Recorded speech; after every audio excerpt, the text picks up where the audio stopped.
నమస్కారం ప్రజలారా, మా యూట్యూబ్ ఛానల్. నా పేరు రాజు. విశాఖపట్నంలో ఐటీ రంగాన్ని నారా లోకేష్ గారు అభివృద్ధి పదంలో ముందుకు నడిపిస్తున్నారు. హైదరాబాదుకు ఐటీ అభివృద్ధికి 30 సంవత్సరాలు పడితే విశాఖపట్నానికి 10 సంవత్సరాల్లోనే ఆ స్థాయికి తీసుకెళ్తున్నారు మంత్రి నారా లోకేష్ గారు. చంద్రబాబు నాయుడు గారు కానీ, పవన్ కళ్యాణ్ గారు కానీ, నారా లోకేష్ గారు కానీ విశాఖపట్నాన్ని ఒక ఐటీ హబ్గా మార్చుకోవడానికి ధీటుగా ప్రయత్నాలు చేస్తున్నారు. దీన్ని హైదరాబాద్ ధీటుగా విశాఖపట్నాన్ని తీసుకెళ్తున్నారు. ఎందుకంటే భాగ్యనగరంలో ఐటీ రంగం అభివృద్ధి చెందడానికి అప్పుడు చంద్రబాబు నాయుడు గారు చాలా కష్టపడారు. చంద్రబాబు నాయుడు గారు సీఎం అయిన తర్వాత హైదరాబాద్లో ఐటీ అభివృద్ధికి పునాదురాలు పన్నాయి.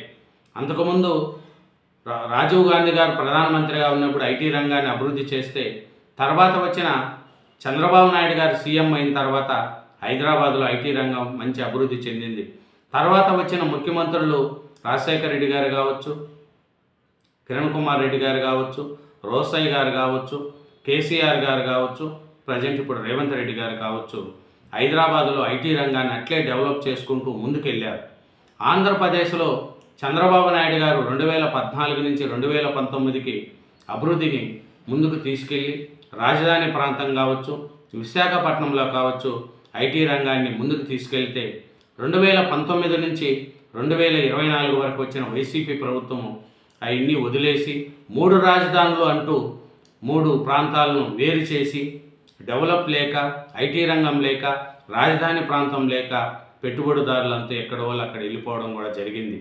తర్వాత 2024లో బంపర్ మెజార్టీతో గెలిచిన కూటమి ప్రభుత్వం 164 సీట్లతో ఇప్పుడు మళ్ళీ ఆంధ్రప్రదేశ్ వైపు అందరూ చూస్తూ ఉండడానికి కూడా చంద్రబాబు నాయుడు గారు విజన్ ఉన్న నాయకుడు.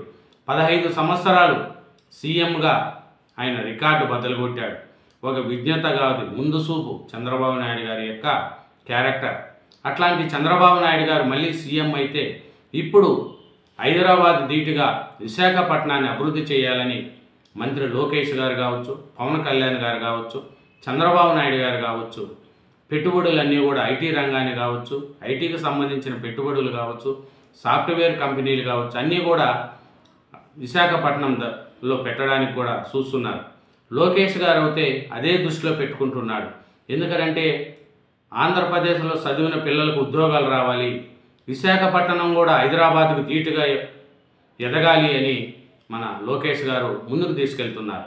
ఎందుకు ఎలా ఏమిరంటే చూడండి, ఈయన భాగ్యనగరంలో ఐటీ అభివృద్ధికి 30 ఏళ్ళు పడితే విశాఖను 10 ఏళ్లలో ఆ స్థాయికి తీసుకెళ్తున్నామని లోకేష్ గారు అంటున్నారు.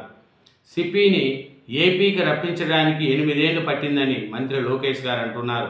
2047 నాటికి విశాఖలో $1 ట్రిలియన్ ఎకానమీ, రాష్ట్రానికి వచ్చిన పెట్టుబడుల్లో సగం విశాఖపట్నంలోనే అనేది కూడా చేస్తున్నారు.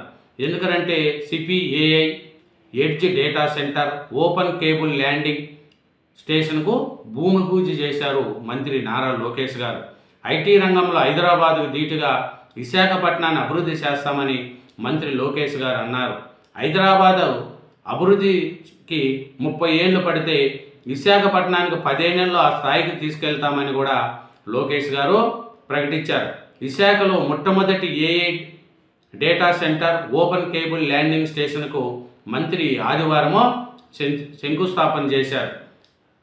రుషికొండ ఐటీ పార్కులోని హిల్స్ నెంబర్ 3లో సిపి ఇన్సిటీ లిమిటెడ్కు ఏపీఐఐసి కేటాయించిన 3.6 ఎకరాల స్థలంలో ఆదివారము భూమి పూజ చేశారు.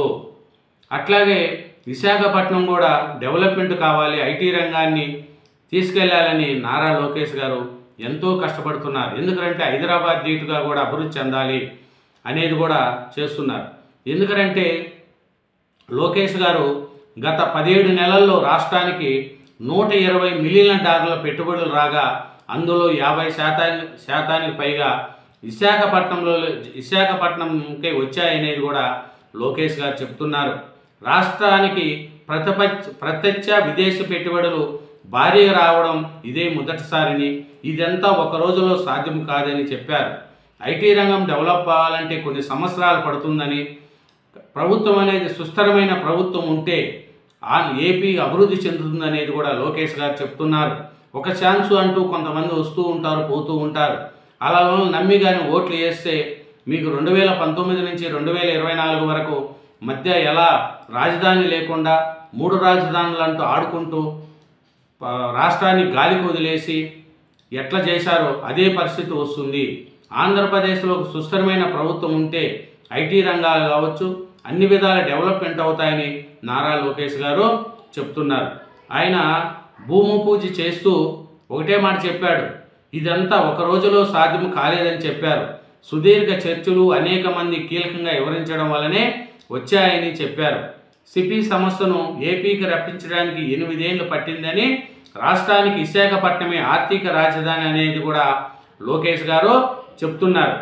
ఈ 5 ఏళ్లలో 20 లక్షల మందికి ఉద్యోగాలు ఇవ్వాలని లక్ష్యంగా పెట్టుకున్నామని, అందులో ఒక విశాఖలోని 5 లక్షల ఐటీ ఉద్యోగాలకు అవకాశాలు కల్పించడానికి కృషి చేస్తామని వెల్లడించారు.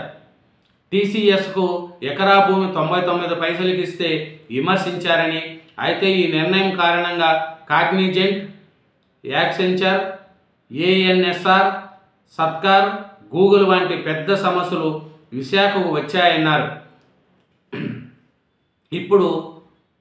ఏపీ ఇప్పుడు పొరుగు రాష్ట్రాలనే కాకుండా ఇతర దేశాలతో కూడా పోటీ పడుతుందని చెప్పారు.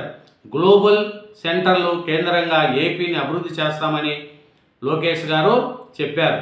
ఏమంటే ఏపీలో ఉన్నది డబుల్ ఇంజిన్ సర్కార్ మాత్రమే కాదని, బుల్లెట్ ట్రైన్ వేగంతో దూసుకుపోయే ప్రభుత్వం అని లోకేష్ గారు అభివర్ణించారు.